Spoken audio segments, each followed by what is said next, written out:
ako ngayon ng adobong sitaw. Ayun, may tira akong adobong baboy. Yan. Saka yan, pinainit ko na yun. Diretso ko na para yung inadubuhan ko to. Nainit ko na. Diyan ako diyan na i-adobo. Yan, pinainit ko muna yan.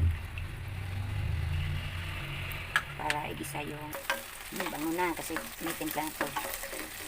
Sunod ang ayan. Madali lang to kasi luto na yung pangsahog. Adobong sitaw. Tapos ilagyan na natin yan. Igisa na natin yung sitaw. Ayan. Igisa na natin.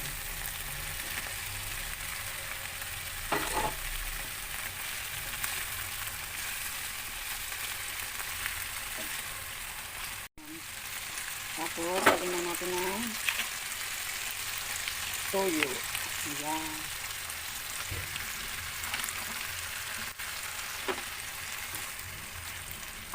Saglit lang to kasi luto na yung pangsahog mamaya.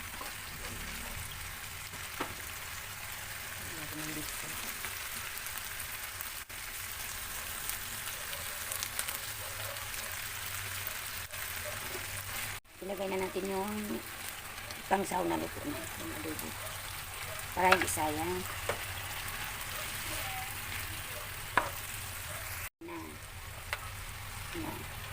Tapan muna natin hanggang maluto siya.